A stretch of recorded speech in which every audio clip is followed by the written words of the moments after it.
Barueri, 12 de junho de 2025. Uma criança de 10 anos é assassinada com 16 facadas dentro de casa. A cena do crime não apresenta sinais de arrombamento nem de luta. Tudo indica que a vítima foi atacada enquanto dormia. O autor? Alguém de dentro, alguém de confiança.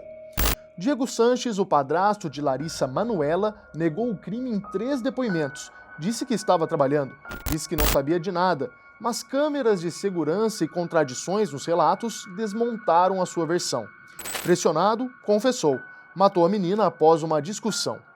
O motivo? Um suposto insulto que teria partido da criança. O que a polícia tenta entender agora é: foi um ato de impulso ou havia algo mais? Diego já havia demonstrado sinais de agressividade? A morte de Larissa poderia ter sido evitada? No episódio de hoje você vai conhecer os detalhes do crime que parou Barueri, mergulhar na investigação e entender por que a justiça e a sociedade ainda falham em proteger as vítimas mais vulneráveis.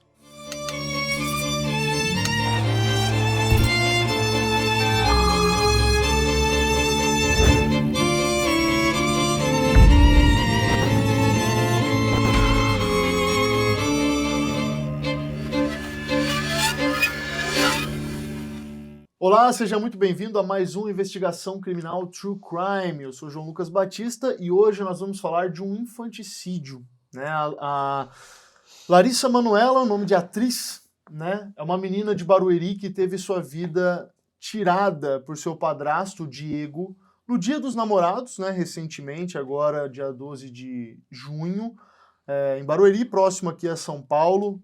Uma situação complexa, né? A menina recebeu 16 facadas, algo realmente absurdo. Ele já vem de uma situação complicada com relação ao relacionamento com a mãe, a Adenúzia Silva.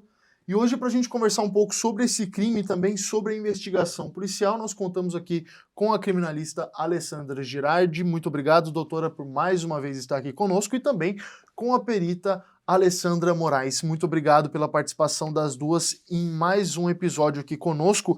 Eu gostaria de começar falando com a perita Alessandra Moraes sobre a cena do crime, né? Porque é um ambiente que não apresentava sinais de arrombamento, né? Porque o Diego, nesse caso, ele entrou na casa e, aparentemente, principalmente pelo depoimento dele, né, houve ali um desentendimento com a menina que teria ofendido e ele, num surto, numa situação ali de exaltação, teria cometido esse crime.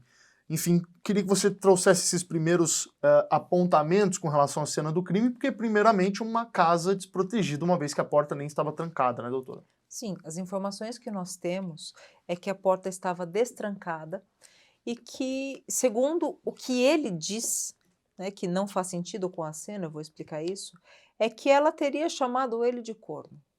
E essa ofensa teria desencadeado um surto e que isso seria justificativa para 16 facadas em uma garota de 10 anos. Essa é a história dele. É a melhor história que ele conseguiu inventar por enquanto. Porém, quando a gente olha para as manchas de sangue e tanto a posição do corpo, as manchas de sangue encontradas no local e o aspecto geral do local, denota que não houve luta e que, muito provavelmente, a Larissa estava deitada na cama. É possível que ela estivesse dormindo quando foi surpreendida por ele e tomou 16 facadas. E assim, ele assassina essa garotinha, né? É um crime brutal, é um crime que choca e, particularmente, quando envolve crianças, me sensibiliza muito. Porque as crianças, elas são especialmente vulneráveis. Nós temos o histórico de que ele já vivia com a mãe da Larissa uma relação violenta. Que fique claro que em uma relação violenta, né, a culpa nunca é da vítima. A Adenúzia era a vítima desse homem, numa relação abusiva, numa relação violenta. Mas essa dinâmica disfuncional, ela não se restringe aos dois. Quando existe um casal disfuncional, existem crianças naquele ambiente, essas crianças também são vítimas dessa violência doméstica. Tanto pela ação do autor, quanto pela omissão de todas as outras pessoas que estão ou vivendo ou presenciando esse tipo de violência. E que sim, pode chegar nesse extremo de nós nos depararmos com um assassinato brutal de uma criança de 10 anos. No depoimento dele, ele contou diversas histórias, mas eu acho que não existe, né, nenhuma história, nenhuma justificativa que possa explicar o que aconteceu. Eu só consigo ver uma extrema crueldade e não descartaria, né, com base na experiência de investigação que nós temos, uma possível violência sexual ou tentativa. Até pelo perfil da cena do crime e pelo perfil dele. Muito bem. Agora, trazendo a doutora Girardi também para a nossa conversa. Doutora, o que seria o infanticídio, que imaginamos que seria o quadro mais propício, né, para que o Diego responda criminalmente? E principalmente com relação a uma menina, se isso tem algum tipo de correlação à lei do feminicídio, como é que funciona? Obrigada mais uma vez pelo convite. Imagina. Primeiro registro aqui, a minha alegria, a minha satisfação estar ao lado aqui dessa perita maravilhosa, nossa dupla aqui de Alês, né? Eu já vejo aqui um crime absurdamente horrendo, hediondo, praticado contra uma criança de apenas 10 anos. E no primeiro momento o que me chama a atenção nesse crime é a investigação que ela inicia uma incógnita. Quem matou Larissa, né? Então a sua mãe ela sai para trabalhar e quando retorna do trabalho encontra a sua filha envolta num edredom e uma poça de sangue, e ela ainda fala que no primeiro momento, quando ela chega, ela pensa que a menina ela sofreu algum acidente, alguma coisa, ela desmaiou, mas aí ela percebe que a menina está com os olhos vidrados, abertos e já com o pulso gelado, e ela se desespera e ela grita, e aí a menina é conduzida até o hospital, mas ela já chega sem vida. Então a gente está diante aí de um crime horrendo, praticado contra uma criança menor de 14 anos, portanto, por isso que a gente chama de infanticídio, porque no Brasil até 12 anos é criança, né, de acordo com o Estatuto da Criança e do Adolescente. Então a gente tem mais essa causa, né, crime que foi praticado contra uma menina. Então o fato de ela ter apenas 10 anos não significa que ele não vai responder pelo feminicídio também, porque foi num contexto de violência doméstica, foi dentro de um contexto de violência doméstica, foi contra uma menina e muito provavelmente até mesmo em razão do sexo feminino. De fato, a gente tem informação de que não há, né, pelo menos no exame inicial que o médico legista fez, ela não tem violência sexual em tese. Né?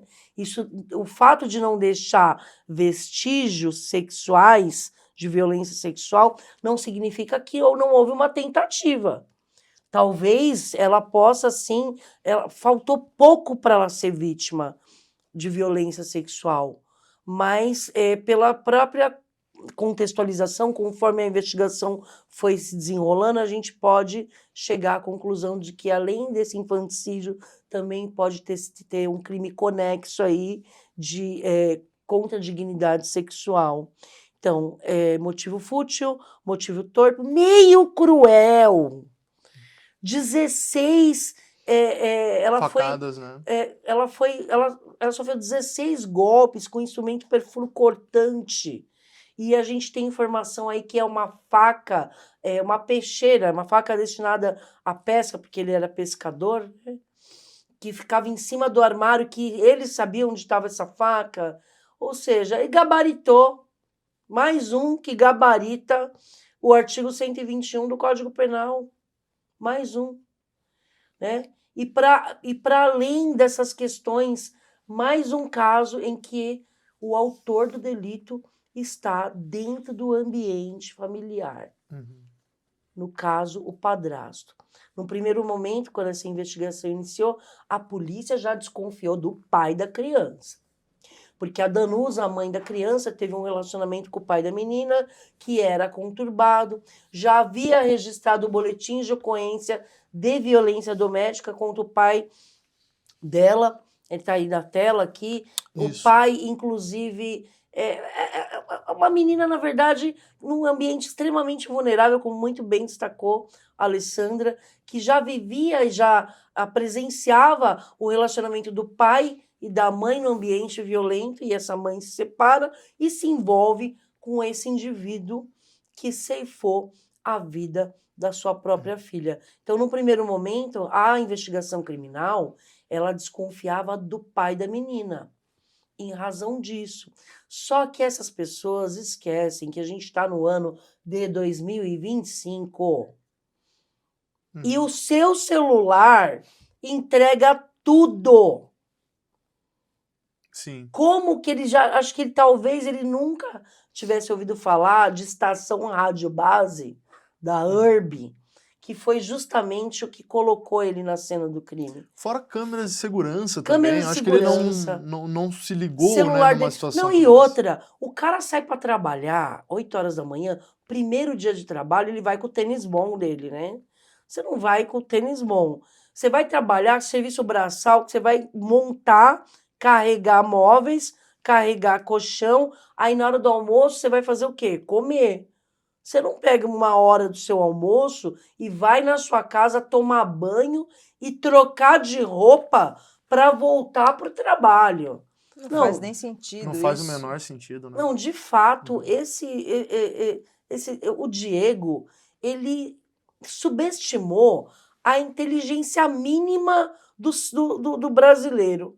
Porque esse caso tá com uma repercussão nacional e ele subestimou a inteligência da autoridade policial, dos investigadores, dos familiares, ao negar essa autoria. E eu vi, inclusive, algumas entrevistas que ele deu na televisão, que ele ainda desafia os familiares da Danusa. Vocês vão ter que provar que vocês estão falando.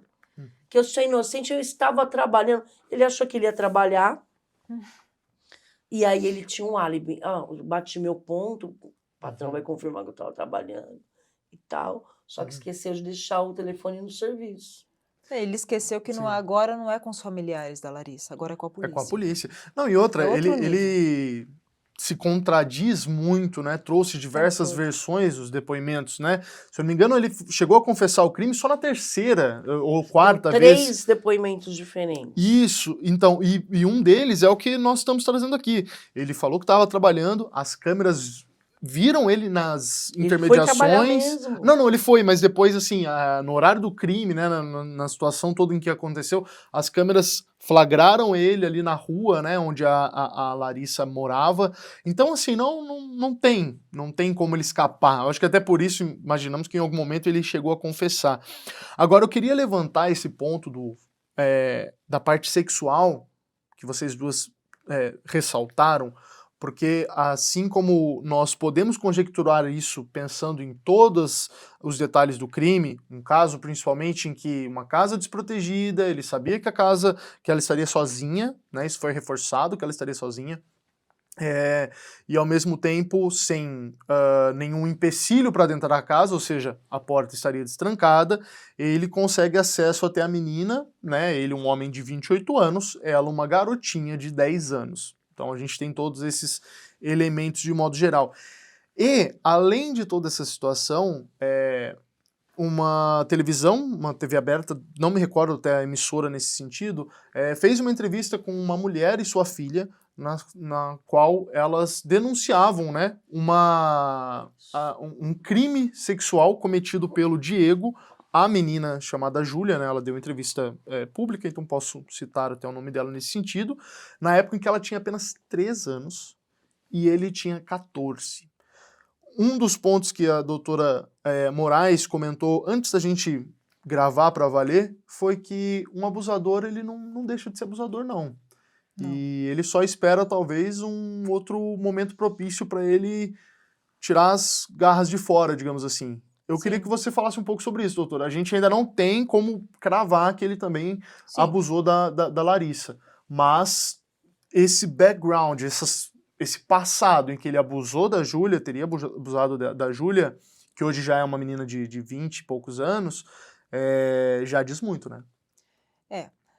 Considerando essa hipótese de ele ser um pedófilo e abusador, a gente está falando de um predador. É um predador intraespécie. Infelizmente, não há o que fazer com esse tipo de gente. O homem que sente atração pelo corpo infantil e tem o rebaixamento moral para abusar sexualmente dessa criança, ele não vai ficar mais bonzinho. Claro que se ele fez isso com 14 anos, ocorreu uma maturação cerebral aí, né? A gente está falando de um adolescente e agora de um homem adulto. Mas eu não sei se eu posso considerar isso se eu estou falando de um homem adulto que mata uma criança de 10 anos com 16 facadas. Onde está esse nível moral dele? Não tem, né? Eu penso na motivação sexual, eu penso na vingança contra a mãe da garota, porque afinal de contas, acabou com a vida dessa mãe. Como que essa mãe se recupera depois disso? Será que ele já não ameaçou isso anteriormente? Era uma relação violenta. Sim. Isso nós sabemos, né? Ela teve uma relação violenta com o pai da Larissa e agora com este homem. Então, são várias bandeiras vermelhas levantadas que precisam ser investigadas. Quais outras vítimas potenciais esse cara fez? Será que ele abusou de mais alguém? E só um ponto importante, com esse depoimento explícito, né, aberto da Júlia e sua mãe, uma emissora de televisão, ela disse que ele pague agora pelo que fez com a Larissa, já que ele não pagou pelo crime cometido contra mim. Então a gente não sabe se na época não houve uma queixa, não houve algum tipo de intimação com relação a ele. Ela pode entrar hoje, doutora, com algum tipo de recurso com relação a isso? Eu acredito que não vai dar em nada, porque hoje ela já tem mais de 20 anos, então eu entendo que decaiu já o direito dela, já está abarcado pela decadência. Ademais, a gente está falando de uma conduta praticada enquanto ele era um adolescente, então a gente está diante de um adolescente em conflito com a lei, e e na época, em razão dele ser maior de idade, ele pode ser internado, ele pode passar por um tratamento nas instituições destinadas a adolescentes em conflito com a lei, mas hoje não vai dar em nada. Ela teria que, quando ela completasse a maioridade, ela poderia ter procurado, né, as autoridades nesse sentido, mas ela mesma, eu vi essa entrevista que ela deu para a televisão aberta, e ela fala que, de fato, ela não se recordava muito bem. Eram flashes, né? Até porque ela era realmente muito pequena. Ela tinha apenas 3 anos de idade, então isso aí hoje não vai dar em nada, mas é o que ela falou, eu sei que hoje não vai dar em nada, mas agora eu vou ver a justiça ser feita através da prisão dele que cometeu esse crime com a Larissa. Então, de fato, a minha conclusão é que isso aí, em relação à Júlia, né, que é essa outra vítima que aparece depois que vê a foto dele escrachada em todos os canais, porque a gente está falando de hoje, em São Paulo, é o caso de maior repercussão midiática, é o caso Larissa Manoela. 12 de junho, Dia dos Namorados, 2025, a gente vê uma menina de 10 anos de idade ser brutalmente assassinada pelo seu padrasto. E eu acredito, a minha linha, a princípio, a investigação, ela inicia como vingança. Por quê? Durante a investigação, eles descobriram que o pai da criança havia brigado num bar, foi vítima de umas facadas, inclusive tem até vídeo da Larissa fazendo os cuidados médicos dele 3 semanas antes dos fatos. Ou seja, ele teve um desentendimento com outro homem em razão de um litígio por conta de aluguel, ele morava com outro indivíduo, e aí ele não estava pagando aluguel, aí ele foi cobrar, em razão dessa cobrança, eles acabaram chegando às vias de fato, e aí teve uma agressão mútua, ele foi esfaqueado e hospitalizado. Então, a primeira linha dessa investigação criminal foi que esse crime foi motivado por vingança em razão do pai da menina ter sido vítima. Olha, fizeram isso com a menina, isso tem requinte de vingança. Como que pode uma criança de 16 anos, 16 facadas, sem nenhum vestígio de violência sexual? Uhum, Então, a primeira linha da investigação é vingança. uhum. Só que, como a gente não pode acusar diretamente, o que acontece? As pessoas começam a se apresentar espontaneamente na delegacia, começam a aparecer filmagens de quem passou, quem deixou de passar pelo local, aí aparece um suspeito, que é um morador ali daquela comunidade, e ele fala, pelo amor de Deus, não tem nada a ver com isso. E ele vai na delegacia, tá aqui a roupa que eu usei, que vocês viram no vídeo, tá aqui meu tênis, tá aqui meu chinelo, tá aqui meu celular, não tenho nada a ver com isso. Eu tava em tal lugar comprando um salgado, que eu fui comer um lanche com a minha família. E aí esse indivíduo ele é descartado como suspeito. E aí a gente tem 2 suspeitos, o pai e o padrasto. Passam a serem os principais suspeitos. A Danúzia, a gente vê aqui ela na tela, ela, no primeiro momento, ela começa a dar várias entrevistas em negação. Ela nega. Não, ele não era violento. Não, ele era um pouco violento. Não, eu acho que ele não faria isso com a minha filha. Ela, coitada, ela tá perdida. Então, ela não quer comprometer o padrasto falando demais, porque eles tinham acabado de ter uma briga. Veja bem, véspera do Dia dos Namorados, a Danúzia brigou com o Diego. Ela se negou a fornecer a senha do celular dela para ele. E aí a gente começa a ver uma segunda linha de investigação. Esse indivíduo é violento, tóxico, ciumento, quer stalkear ela no celular. Quando ele pega o celular, ele bloqueia as amigas, ele faz ligações, ele apaga contatos, ele faz o diabo no celular dela, ela pega o celular, muda a senha e fala, você não vai saber mais a senha do meu celular.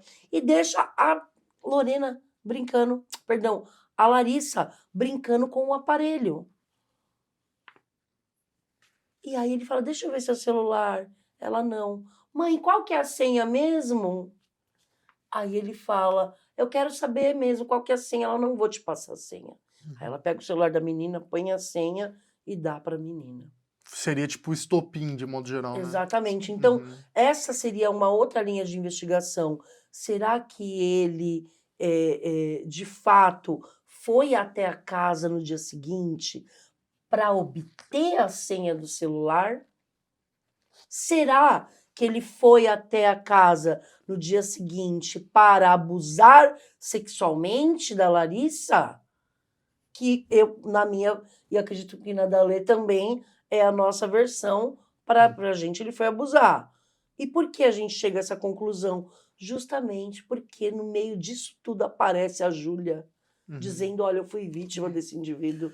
Pois é, o depoimento dela, por mais como a senhora falou, né, em termos de lei, de dar uma queixa tal, pode não ter algum tipo de peso para que alguma diligência, né, alguma providência seja tomada, mas é um depoimento muito forte, né? Para um caso como esse que veio à tona agora, é realmente muito relevante, É né, de muito modo geral. relevante, Uhum. é muito forte e levanta aí alguns alertas, né? Inclusive para possíveis relacionamentos anteriores que ele tenha tido. Sim, Né? verdade. E dentro desse contexto, eu gostaria de acrescentar que a maioria dos abusos sexuais cometidos contra crianças não são cometidos mediante coerção física ou psicológica.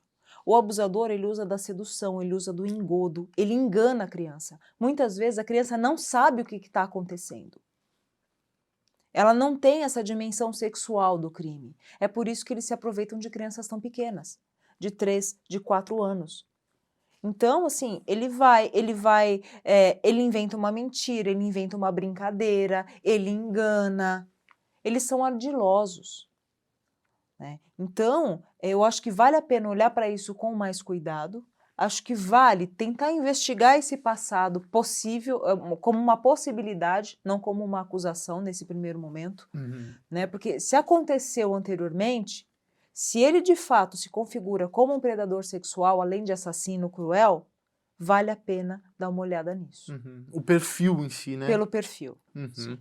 Um outro ponto que eu gostaria de trazer para nossa conversa aqui é o papel da mãe. Em que aspecto?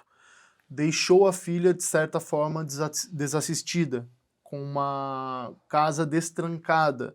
E eu falo isso com todo respeito, em termos de agora citar que é um bairro humilde, pelo que nós sabemos, e isso é só mais um fator, né? Mas convenhamos, né? Hoje em dia, em qualquer lugar, você não deixa sua casa destrancada de modo geral, assim, como se não houvesse problema, como se não houvesse gente com más intenções do outro lado da porta, e com uma criança de 10 anos ali sozinha. O que vocês acham com relação a isso? E se a mãe pode responder, principalmente agora direcionada à doutora Girardi, criminalmente por isso? Porque por omissão, às vezes algum outro aspecto que a lei possa enxergar nessa situação.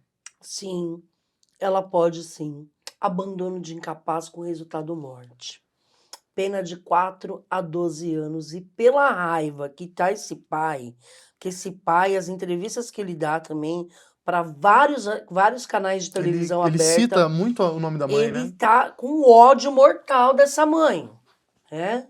Ele já tinha um relacionamento conturbado, há notícias de que a Larissa tinha esperança de que o pai e a mãe se entendessem, então, inclusive, há notícias também que ele ficava perguntando para a Larissa com quem que sua mãe tá, quem tá indo em casa, ele se interessava ainda pela vida da Danusa, e aí agora, né, ele revoltado, tanto é que ele fala, não pagava pensão porque para ela não ficar luxando na balada com um macho.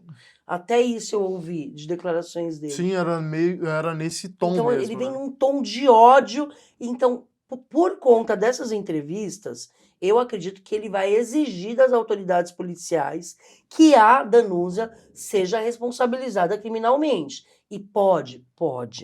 Se vai dar em nada ou não, não sei. Isso vai depender muito do magistrado. Porque a gente tem, por exemplo, juízes que analisando todo o contexto, todo o conjunto perfunctório, ele vai chegar à conclusão de que a própria morte dessa criança já é uma pena perpétua para essa mãe. Então, talvez ela não seja indiciada, ou se for processada, se for acusada, talvez isso aí, futuramente, numa ação penal, não dê em nada.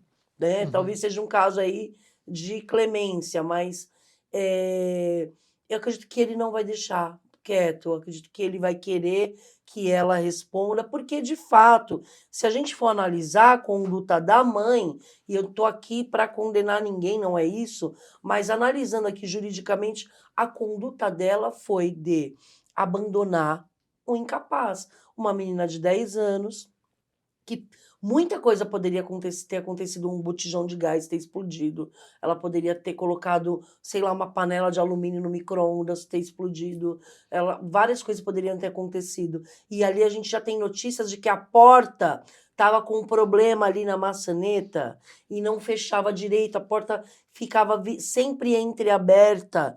Isso também facilita o acesso a qualquer pessoa dentro do imóvel. Então, é mais uma circunstância que pesa contra ela. Você está deixando a sua filha dentro de casa e desprotegida. Que era um caso, uma situação em que ela tinha ciência, né, dessa porta, Isso. por exemplo. E aí, vamos contextualizar, comunidade, ali é um cortiço. É um labirinto, na verdade, né? A gente está falando de um local ali paupérrimo, né? Uma comunidade muito humilde, com vielas minúsculas, com várias casinhas ali. Tem um portão ali que separa ali uma média de 12 a 20 casas, que seria aquele pequeno condomínio ali que para chegar ali, só quem conhece, porque é um labirinto. Você entra ali, vira, você fala, meu Deus, como que eu saio daqui? Né? Se você vê as imagens, a gente tem aí as imagens que mostram o local ali da casa da Larissa, só quem conhecia poderia chegar ali. E a pessoa que cometeu o crime, que a gente sabe que é o Diego, sabia que ela ia estar sozinha. E para mim foi premeditado, Foi. porque ele ligou para aquela mãe. E aí, tá onde? Tá indo trabalhar? Legal. Ele sabia que ela já estava dentro do ônibus a caminho do trabalho. E aí ele vai lá fazer o quê? Sabendo que a menina tá sozinha em casa, sabendo que não tem fechadura na porta. E no momento em que ele deveria estar Pegar a trabalhando, né? senha do celular no Sim. primeiro dia de trabalho, que era o primeiro dia de trabalho dele. Uhum. Então, todas essas circunstâncias aí demonstram que, de fato, ali tinha planejamento. Tinha planejamento. Uhum. Planejamento, premeditação. E Tinha doutora, tudo. assim, 16 facadas é algo surreal quando nós analisamos isso, principalmente com relação a uma criança, né, que foi a vítima desse crime.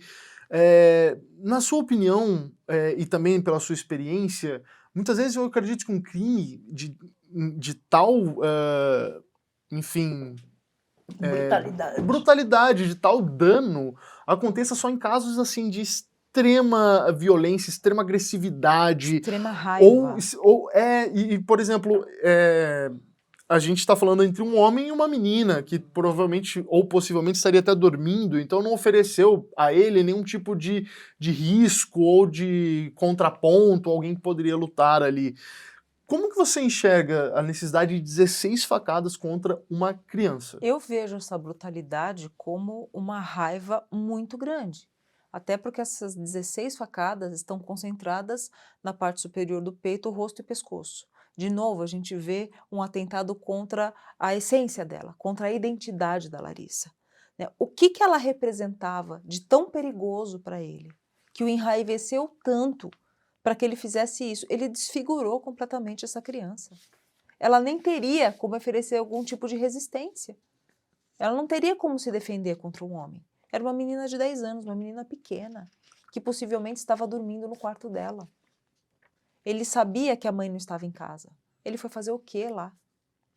Pegar Pois uma é. senha de celular? Coisa que a mãe troca em 1 minuto? Não faz sentido. Não faz sentido. Sim. Né? Por isso que eu imagino que exista aí alguma motivação sexual por debaixo. Uhum. Pode até ser que tanto a motivação sexual quanto o homicídio estivessem relacionados ao fato dele tentar se vingar da mãe da Larissa. É possível. É possível. Porque. Né? A pior Uhum. forma de você atingir uma mãe é matando a filha dela. Ah, com certeza. E É a ainda pior mais coisa que num você pode relacionamento Matar 2 conturbado. coelhos com uma cajadada só. Você acaba com a vida da Abusa pessoa. sexualmente, Acaba. mata a criança e se vinga da mãe, Uhum. exatamente. E a gente por não conta desse- sabe, em termos de um relacionamento ainda muito complexo, se existia alguma inimizade entre o pai, com o pai. Então acaba até possível que afetando o sim. pai. Não digo às vezes inimizade Sim. frente a frente, mas, pô, não gosto, Uma não quero saber, rivalidade. uma rivalidade. Pois é. Sim, E é aí isso possível. acaba afetando o pai também. Né? Claro, É é uma possível. maneira de atacar a família toda ali, esse Sim. seio familiar de modo De geral. destruir aquela família. Sim. Destruindo a identidade da mãe, a identidade da criança. Todo aquele seio familiar foi absolutamente destruído por esse indivíduo. Uhum. A gente também tem algumas imagens dele voltando, né, para pegar o celular, se eu não me engano, ele chegou a esquecer lá. O que isso representa para vocês, né? Algo realmente, enfim, se ligou no meio do caminho, só que, como a senhora comentou, a Herb já vai ser É um mapeada. vacilão, é um vacilão. Eu vejo assim, ele é um vacilão. De fato, acho que na hora do calor, da raiva, que na hora que ele extravasou tudo aquilo ali, ele simplesmente foi embora e falou, meu Deus, deixei o celular, vou ter que voltar. Sim, mas nesse movimento a gente vê que a função cognitiva está preservada. Uhum. Ele foi capaz de planejar, de executar, de perceber que esqueceu o celular, de voltar e depois dissimular uma vida normal. Olha o grau de dissimulação. Tomar banho, colocar Tomar roupa banho. bater na máquina de lavar, dispensar o tênis, que muito provavelmente deve ter espirrado, Com Ah, certeza. sim. gotículas de sangue. Aquilo ali não é fácil de tirar mesmo, Sangue não sai. lavando. Um tênis que não era tão descartável a ponto de jogar no lixo, poderia ter sido doado se não serve mais para você, e aí não era o caso. Parece que a polícia também encontrou um cadarço pendurado, o cadarço do tênis pendurado ali, ou seja, ele tentou jogar em algum lugar, ainda estão tentando localizar esse calçado. De E nem no fato, velório da garota ele demonstrou algum tipo de arrependimento, remorso ou culpa. Uhum. É um indivíduo extremamente dissimulado. Porque muitas vezes nenhum tipo de afeição pela menina.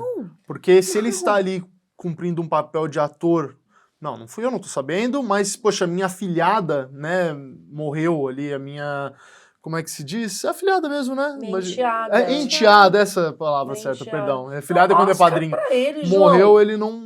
Indicação ao Oscar. Se você vê as entrevistas que ele dá Sim. nos primeiros dias, que ele ainda era um mero suspeito, que a gente ainda não tinha prova concreta que colocava ele ali na cena do crime, ele negando e ainda falando que a família tá me acusando, eu não tenho nada a ver com isso, aí ainda que apontando o dedo pro pai da criança, acusando, né, indiretamente o pai biológico da Larissa, que eu até acreditei. A Eu frieza. falei, meu Deus, eu falei, coitado, eu acho que foi o pai.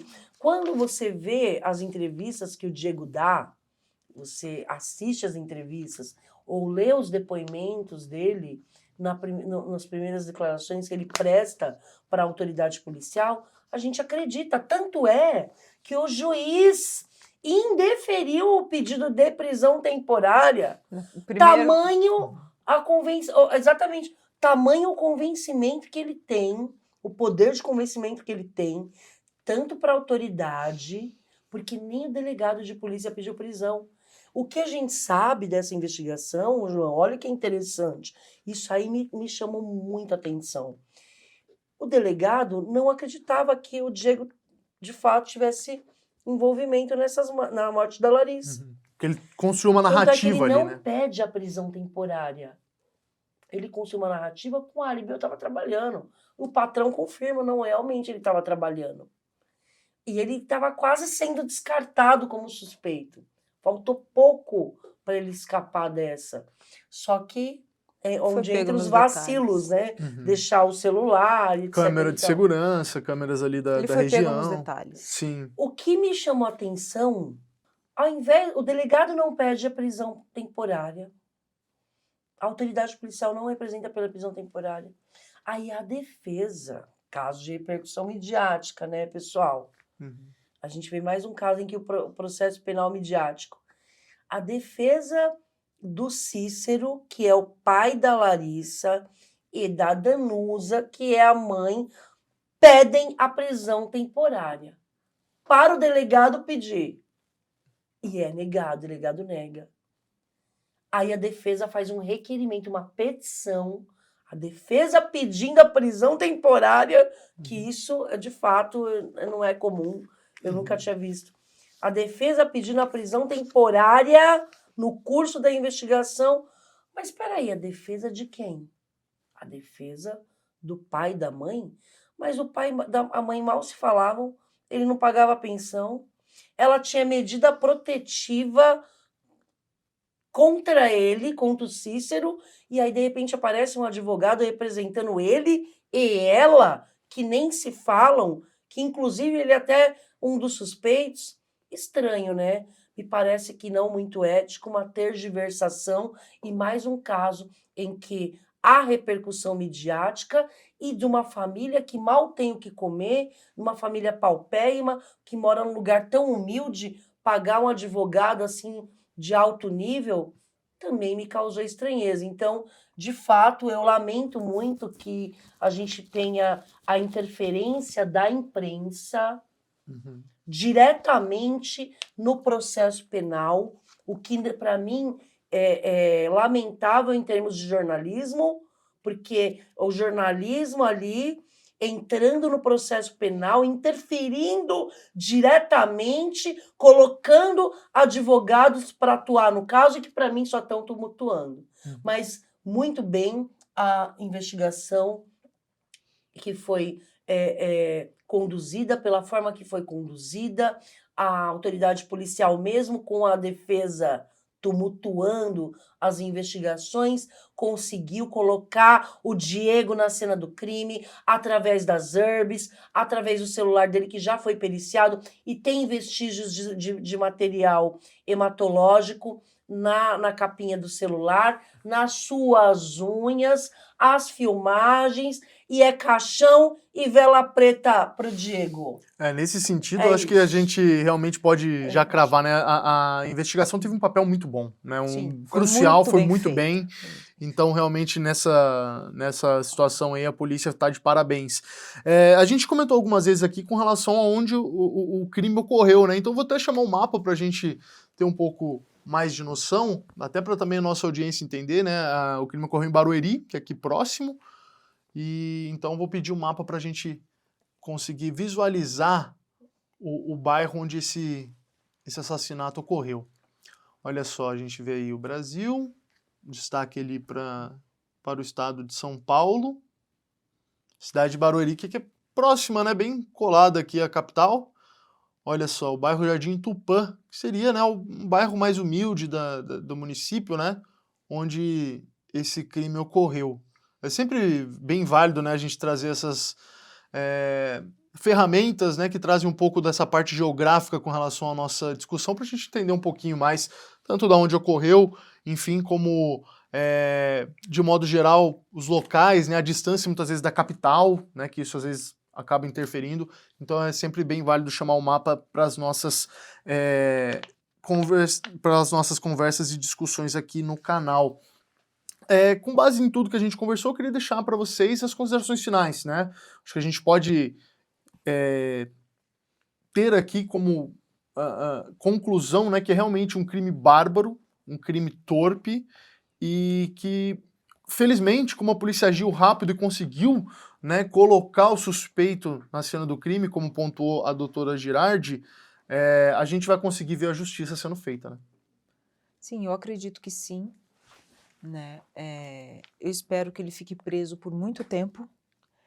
E também, né, nós tivemos a notícia de que a Prefeitura de Barueri ofereceu assistência psicológica para os familiares da Larissa, que eu espero que eles aceitem, eu espero e recomendo fortemente que aceitem, porque é uma situação muito difícil para lidar sozinho, né? Numa dor desse tamanho, que eu não consigo alcançar o tamanho da dor dessa mãe.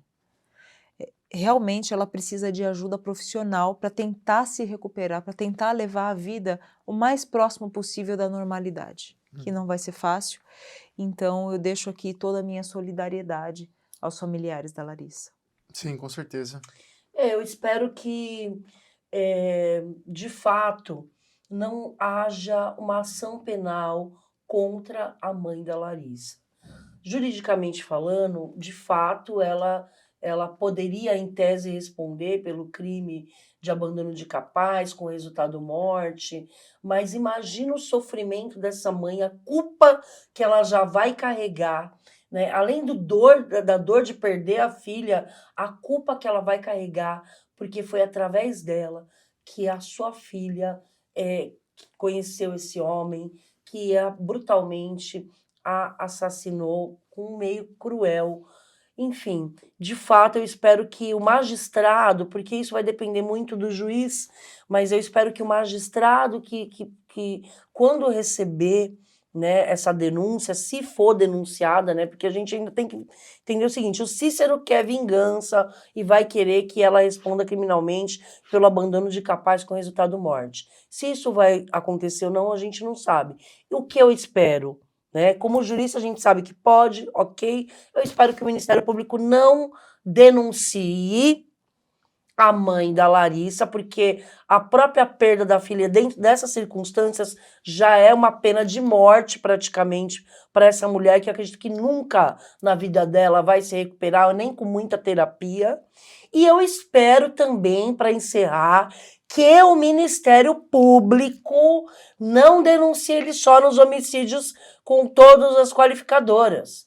Eu espero também que, além do homicídio qualificado, que ele também seja denunciado pelo crime sexual, mesmo que não haja vestígio, há evidências de que ela possa, sim, ter sofrido uma tentativa de estupro de vulnerável. Então, o Ministério Público, não esqueça de denunciar no artigo 217-A também, que é isso que a gente espera, muitos crimes da denúncia para que ele responda criminalmente e, no final, seja condenado pelos crimes praticados. E que continuem as investigações sobre ele em relação aos crimes sexuais. Sim. Não é? Se houver qualquer suspeita, que se denuncie. Né?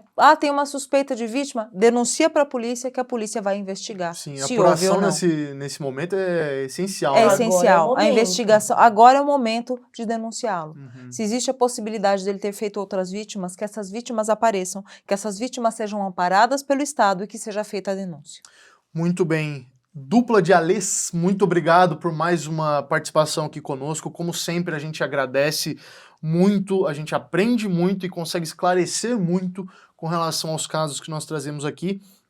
Sempre importantíssimo, né, ouvir uma perita tão experiente, uma criminalista também tão experiente e, como sempre, sejam muito bem-vindas nos próximos episódios que nós faremos, com certeza. Até a Obrigada. próxima. Muito obrigado. E sempre agradecemos a você que esteve prestigiando o nosso trabalho aqui, acompanhou mais um caso. Te convido a seguir nossas redes sociais aqui do Investigação Criminal, assim como também as redes sociais das nossas convidadas que estarão aparecendo aí na sua tela. Te convido também a acessar newsic.com.br para conferir notícias atualizadas diariamente e, além disso, estarão aparecendo aí na sua tela, em breve, fotos de procurados da Interpol. Se você souber algum paradeiro, ter avistado alguma dessas pessoas aí próximo onde você mora, por favor, contate as autoridades competentes. Mais uma vez, muito obrigado e até a próxima.